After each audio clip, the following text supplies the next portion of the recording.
Жон Рональд Рүүлтүүлэх зохиолыг бичсэн Сера Стивен Кингийн зохиол хараас ч явж болж чаддаг. Тамд очиж өдгөрөө өдрийг гэсэн чичээд зөвхөн өдрийн хоёрын зөв зочисхийн сэрлээ. Ганагийн сүгт тавтай морил. Энэхүү хууч яран батлагдаагүй үлгэр домгийн шинжтэй зарим нь бас арайч тэгсдүүлжтэй гэмээр сэтгэл төрүүлэхэд иж хүмүүсийн дунд ам дамжин хэрэгддэг зүйлсийн тухай ярьдаг цоврал юм. Ингээд таны амралт чөлөөцөх зориулсан хууч яриаг хүлэн авч сонсноо.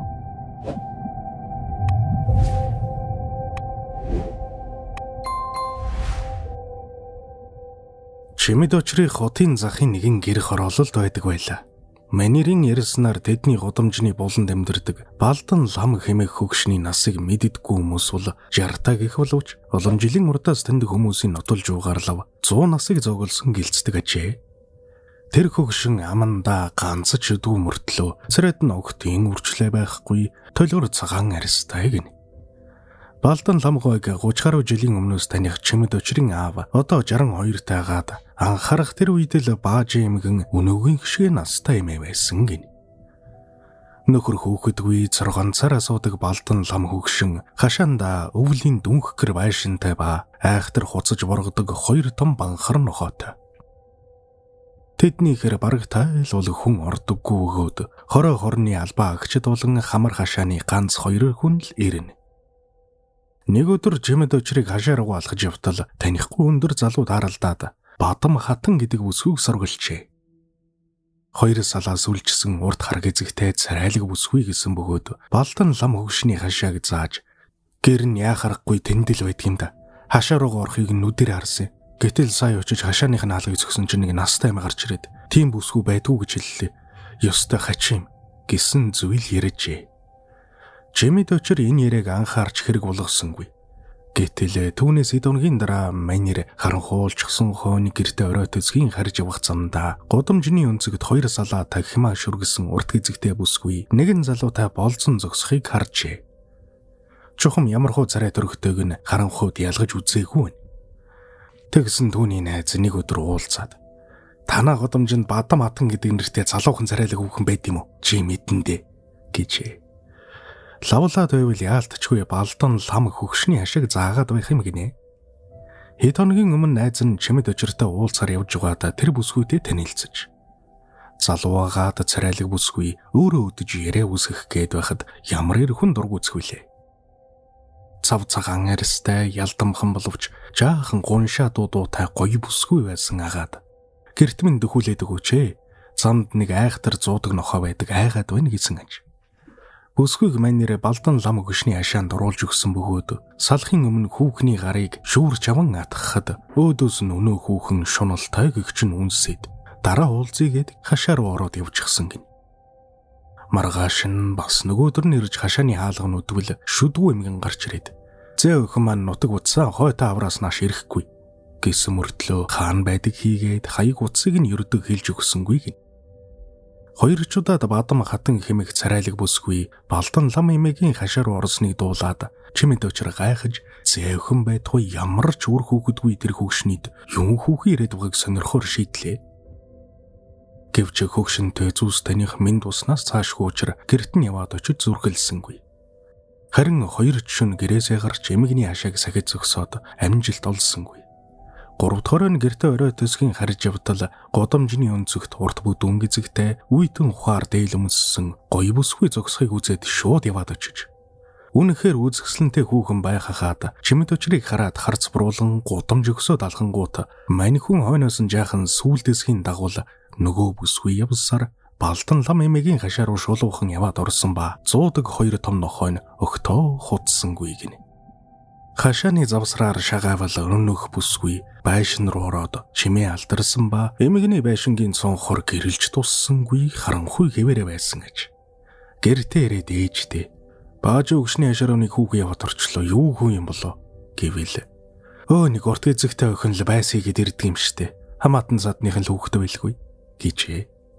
Маргааш өрн Чимэд очир зориуд хөгшний хашааг зорж хаалгыг нь зөхвөл ноход урган хуцаж бааж эмээ гарч иржээ.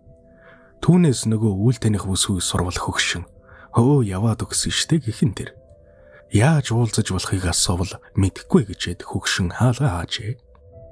Тэгтэл Баажимгийн хөрш хашааны хорол авгаа. Тийм нэг хүүхэн яваад байдаг юм. Миний л мэдхий 10 жил болж байгаа шүү. Их л царайлаг бүсгүй гэлцэдэг юм. Гэсэн бол хорлоогон хөгшин норв өвгөн. Тэр залуу хүүхэн чинь цаад хөгшин чи өөрөө шүү дээ. Өдөр болохоор эмгэн болж, шөнө болохоор залуу хүүхэн болж хоо залуу ирчүүдтэй уулздаг юм байхгүй юу? Палдан лам хөгшин бол мөнх настай хүн. Ловнаас нь 100 хоол гарч гсөө. Нэг л сонио хөгшөнд өвдөс шүглсэн шулмасч байж мэднэ гэж ярьсан байна. Гэвч Баажимиг нэг залуухан царайлаг бүсгүй болон хувирахыг хэн ч нүдэрээ харж байсангүй. Зөвхөн өөр хоорондоо тэгж ярилцдаг хаад хизээч хувирч өтлөхгүй нэг янзандаа явдаг тэр эмгнийг зарим нь шулан байх уу гэдэг бол нөгөө нь үхшгүй мөнх настан гэлцэнэ. Зарим нь бас хари гаригийн хүн байх уу гэхэнчвэ. Гэхдээ зарим нэг сонирхолтой зүйл байдаг юм. Баажимгийн нэг удаа дэлгүүрт очихдоо ам дүүрэн цагаан шүдтэй байсан ба бас нэг удаа тахимаа шүргэсэн уртоо гараг эзэгтэй болчихсон явж байсан гин. Бараг хинж ордоггүй тэдний байшингийн цонхны цаана заримдаа 2 хүний сүүдэр үзэгддэг ба гэрээс нь Монгол ардын богино дуудуулах бүсгүй хүний уран яруу хоолой дуулддаг аж. Хөгшнөөс насыг нь лавлахад хөгшөөнний насгүй болсон миний насаар чи яах нь вэ гэд хэлж өгдөггүй өгöd 20-20-ны 10 тэн дарга санжааг хэлж угаар 92 настай гин. Гэхдээ үүнийг дэндүү дарсан тоо гэж мэлцэх хүнж буй.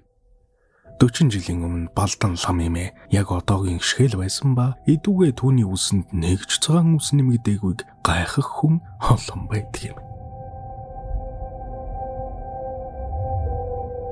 Илүү олон сонирхолтой хууч яриа болон бусад контентуудыг үзхийг хүсвэл Ганагийн сүгийг subscribe хийж хажууд нь байгаа хонхыг дарж идэвхжүүлснээр бичлэг орох бүрд танд цаг алдалгүй notification-ээр мэдэгдэл очих болно. Баярлалаа.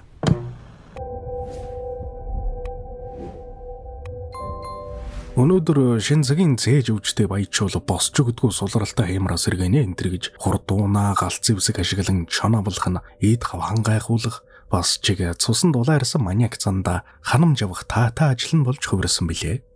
Үүнийг хийхэн хөөргөдөг бөгөөд чоног нах хямар тааж гэх юм уу эсвгөөс ижил тэнгэртэй дэн үзэгдэж илүү тэнгэртэйдээ халагддгаа гэсэн үгсийг нин түрүүнд сонсчоод савсганангүй хэн би. Илүү тэнгэртэйдээ халагдана гэдг нь үнэн хэрэгтэй. Цахиур буу ширлсэн 100-ны тэртэх үгдийг хэлснээс бас нэстэг дэрэг жип машинаар өдөржин илдэж давхиад бахардаж унсан хойно нь автоматар шүршдгийг хэлдэг баг. Юу тааж энэ бүхнийг түр хоошин тавиад нэгэн болсон явдлыг өгүүлье. 1995 оны хавар Төв аймгийн Лүн сумын орчимд улаан өнгийн Nissan Patrol машинтай явж байсан хүмүүсийн хал зөмөн нэгэн гिचи чон тааралджээ. Уг машинтай нөхдүүд сугаагнаж сүүлийг нь авах зорилготой явсан бөгөөд AKMS маркийн автомат буугаар зэвсгэлсэн байж. Чон харангуй таал хөөс юм байх. Сонхороо хідэнтэй шүрсэн авч онсонгүй. Аргаа барахтаа нэгэн жижигхэн уулыг хідэн цагийн дурж тойруулж илдсээр байгаад бахардуулж унгаж өргөчээ. Уг гिचи чон хөөгдөж явахдаа ходоодондох маха гулгиж явсан гэдэг юм. Анчид машиныхаа цонхоор зэрэг гал нээхэд хөөрхий ядгуус суманд зийчүүлэн амиалдахдаа зүрх цусам дуугаар гасалж байсан юм. Дэрэгд нь очиход цээжэр нь унжих цэнхэр судалт дэлингээс сүүд усалж байсан бөгөөд гिचи чоны нүднээс нулимс унсан байх нь мэдрэгдэж. Энэ бүхэн данчид ердөөж хэрд хийсэнгүй. Харин ч ойр хавьд бэлтэргнүүд нь байгаа гэсэн харавч ирж хайж эхлэх болов. Тэгэж явтал хідэн адуу туусан хүүхэд тааралдаж. Машинтай хүмүүс ч хүүд чихэр боовхон өгсөөр ойр хавьд чонын үүр би эсхийг асуухт нь. Ууржигдэр нэг азарган чон энэ аваас алгацсан. Саяын жижиг ууланд нэг агуу байдгийм гэсээр газарчилж өгчээ. Үнэхээр ч гिचи чон буудуулж өгсөн газраас 100-гаадах метрийн зайтай нэгэн нууцлаг агуу байх нь тэр. Уг агуйд нүдэ нээгээгүй дөрвөн бэлтрэг байсан бөгөөд жиптэй хүмүүс тийчэнэ гэсэр нийслэл рүү авч тавьхав. Гэвч эхийг нь хөнөөж үүрнээс нь бэлтрэг сүүлсэн хүмүүс гэртээ очих тавилангүй байж. Тэд 22-ын давчааны ойролцоох шархүүгийн дөрвөл журуудан хот руу орж яваад замын хашлага руу машинтайгаа нисэн дөрвүүлээ мөрөгдөж. Хачиргалтай нь замын машин зогсож дөрвөн энтер болоход нүдэ нээгээгүй бэлтрэгнүүд гаслан гангиналдаж байсан гэдэг юм. Их чонын гисгэл ингээд ч дуусчихаагүй юм. Гичээг буудсан боссын 2 хүүхэд нь ойрмогхон өнгөрсөн бөгөөд жолоо залуугийнх нь ах мөн л тэрэ байр явж байгаа давтослоор өөд болжээ. Ер нь Жонноос улсан эмгэнэлт явдал ганц энж биш бөгөөд 60-аад оны үед хавханд орсон чоныг амьдаар нөвчөөд голомтороос вирсэн Баарай гэх жирийн түүхч бас байдгийг та бүхэн мэдэндээ. Энд хэрэгцсэн зүйлс нь бадлагдаагүй үлгэр домгийн шинжтэй хуучрэ гэдгийг эргэн сануулъя. Миний оруулж буй бичлэгүүдийг цагаалдалгүй, алгасалгүй үзхийг хүсвэл subscribe дарж, хажууд нөгөө хонхыг дарж идэвхжүүлээрэй.